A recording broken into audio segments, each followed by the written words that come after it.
Hi, everybody. It's Allie Hanley with First Chapters. And today's first chapter is going to be Lee Goldberg's Lost Hills. And I got this preview copy a while ago from the publicist. And then they were super nice and they sent me the actual release copy. So I'm going to read from the release copy because sometimes they're slightly different. This is a detective novel, and I haven't even previewed any of it. So this is going to be like a cold, total first check, first read. So Lost Hills. Wow, Lee Goldberg has written a lot. Very prolific. So for Valerie and Maddie, here we go. Chapter 1. The northern stretch of Mulholland Highway ended in a T intersection with Mulholland Drive. It was an intersection that generated lots of confusion, and not only because of the nearly identical street names, it was also the intersection of two cities, three neighborhoods, two law enforcement jurisdictions, and on this hot, smoggy Thursday afternoon in December, life and death. Los Angeles County Sheriff's Department homicide detectives Eve Ronan and Duncan Pavone headed to that intersection. They were driving east on Mulholland Drive in a plain wrap Ford Explorer to investigate a possible homicide called in by the LAPD. There's only one reason the LAPD would call us on a corpse, Duncan said, sitting in the passenger seat and wiping donut crumbs from his big belly, which he used like an airplane tray table, to tell us that it's on our side of the line and not theirs. Jurisdictional disputes were inevitable given the geography. The sheriff's department was responsible for law enforcement in Malibu, the Santa Monica Mountains, and the surrounding communities of Westlake Village, Agora Hills, Hidden Hills, and Calabasas. It was an enforcement area bordered by Ventura County to the west and northwest, the city of Los Angeles to the east and northeast, and Santa Monica Bay to the south. The intersection of Mulholland and Mulholland on the northern lowlands of the Santa Monica Mountains was the boundary between the Woodland Hills section of Los Angeles and the city of Calabasas. Eve had only been in the robbery homicide division and working out of the Lost Hills station in Calabasas for 3 months, and this was her first encounter with a jurisdictional dispute. She was keenly aware of what she didn't know, and so was everybody else around her. How do you resolve the situation if it isn't clear-cut? Eve asked, even though she knew the question would reinforce the low opinion that Duncan and the other detectives already had about her qualifications for the job. But getting the knowledge was more important to her than her image. You piss, moan, and argue that the corpse is on their side or that the crime happened there. You get out a tape measure to prove where the boundary is or who has the bigger dick. You use whatever dirt you have on them, whatever favors they owe you, whatever leverage you've got to make them take the body and the aggravation that comes with it, Duncan said. But I almost always end up taking the body because I'm a softie. She took her eyes off the road to give him an incredulous look. You care that much about some LAPD cop having a bad day? Hell no, Duncan said. I do it because the victim deserves a cop who will work the case instead of one who is more intent on figuring out how some poor bastard who got shot 4 times in the back and got dumped on the jurisdictional line can be written off as a suicide. Eve smiled to herself. Maybe she was lucky to get partnered with a guy on his way out who didn't give a damn anymore. At least he had once, and that counted for something. They made an odd-looking couple. He was old and fat and had a creative comb over to hide his thinning hair. She was young and slim, her brown hair cut into practical bob. They could be mistaken for a father and daughter who liked to carry Glocks. At the intersection of Mulholland and Mulholland, there was some houses to the north, a 2-story office building on the western corner behind a line of pines, and a wooded patch of oaks to the east that ran through the hillside between a private school and the housing tract. Eve turned onto Mulholland Drive, heading southbound, and saw a black and white behind a pickup truck on the side of the road.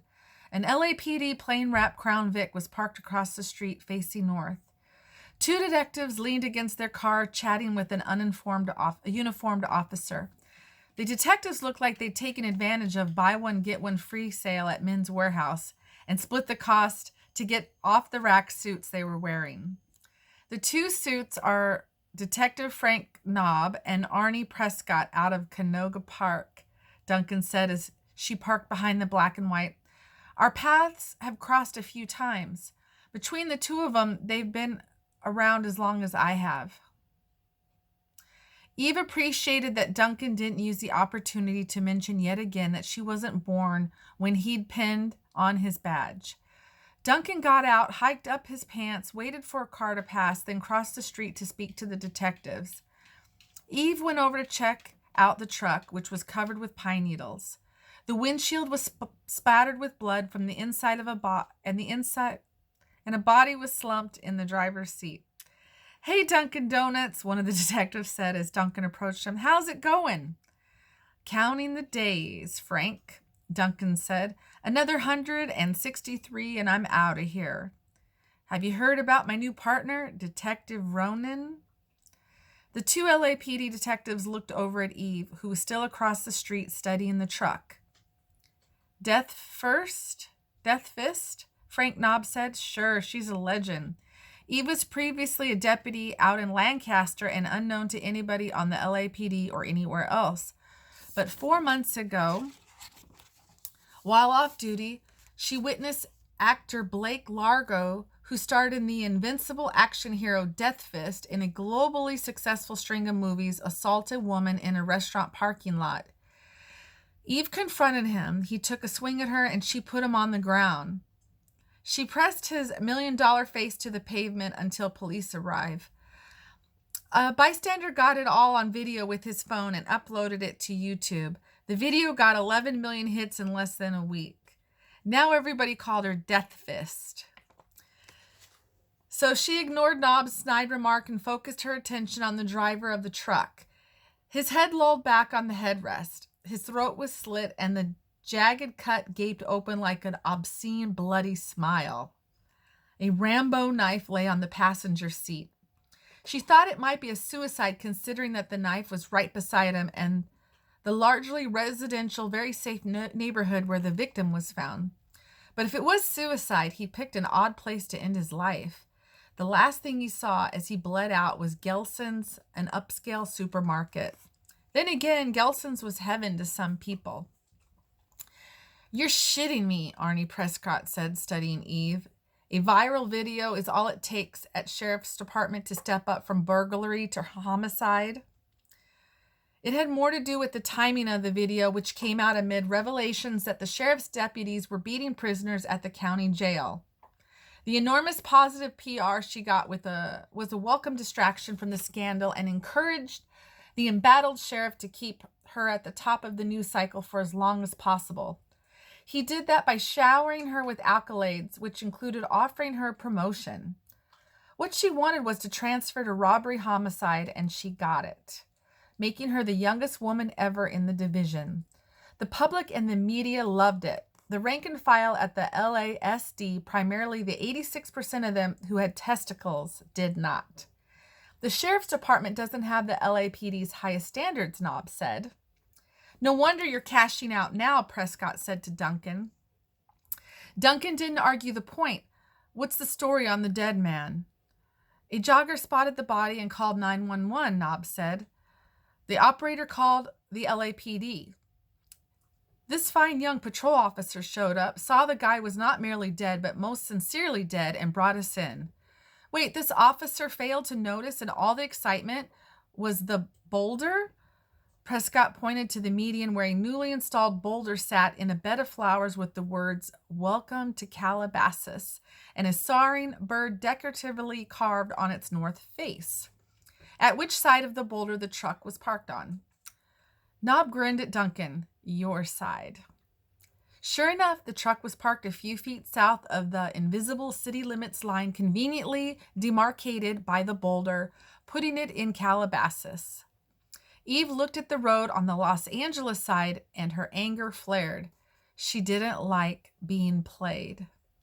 The uniformed officer shrugged sheepishly. My bad. So here you are, Prescott said. Lucky us, Duncan said with a weary sigh. We stuck around to secure the scene as a professional courtesy, Nobbs said. Really? Eve said.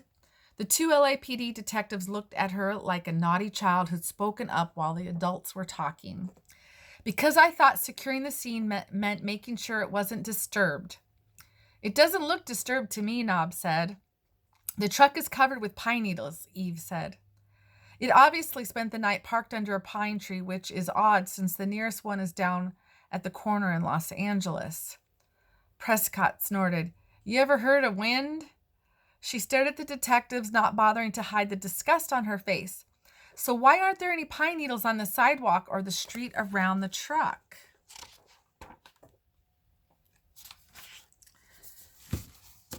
The two detectives maintained eye contact with her, but the uniformed officer looked away. Duncan shook his head at the two remorseless detectives. It's your case, and as a professional courtesy, we're not going to tell anybody about this little stunt. Duncan hiked up his pants and shifted his attention to the officer. But I want you to think about something, son. If forensic issues end up torpedoing this case, do you think these two will have your back or make you the fall guy? I'd protect my ass if I were you. Duncan walked back across the street and gestured to Eve to follow him back to the car. Eve got into the driver's seat, started up the car, made a U-turn around the median, and then a right back onto the Mulholland Drive heading east. Eve assumed the detectives had pulled rank and ordered the officer to push the truck over the line. The officer's patrol car had welded steel bars at the front bumper that would enable him to move the truck without damaging his own vehicle. Who were they trying to screw by moving the body over the line into Calabasas? Eve asked. You or me? Let me get you some advice. I know you're used to being the center of attention, but when shit happens to you, it isn't always personal. What's that supposed to mean? They intended to screw us? No, not us. All Nobb and Prescott knew was that two LASD detectives were going to show up. They didn't know it was going to be the hotshot who didn't deserve her promotion and that old fat ass on his way out the door. She nodded. So they're just lazy assholes? That's right. It's nothing personal. Duncan reached for the mic and let the dispatcher know that the body was in Los Angeles and that the LAPD was taking the case. The dispatcher immediately responded with a new call for them. A possible person down at a home on a cul-de-sac in Topanga, which was only a few miles southeast of their current location. Reporting party Alexis Ward says the resident failed to show up for work and doesn't answer her phone. The RP looked in a window and saw blood, believes the resident is inside, perhaps injured. 22 Paul 7, fire and paramedics are en route. You're clear, code 3. Copy, Duncan said. 22 David 1, rolling from Mulholland Drive and Topanga Canyon. And that is chapter 1. I have to tell you that there is a huge difference in the writing quality than some of the other books recently that I've looked at. You can tell that Lee Goldberg is really a prolific writer. I read somebody's book they sent me today, and I didn't read the whole thing. I only read about, 18 pages, and it was all conversation. I had no idea what the character looked like or even where the main character was talking from. So this first chapter really paints a good picture of who the characters are. I know I didn't do it justice with my reading, but I think just a world of difference in the quality of writing compared to some of the other stuff. So that's it. Lost Tales from Lee Goldberg. Let me know in the comments if you've read it and if you liked it.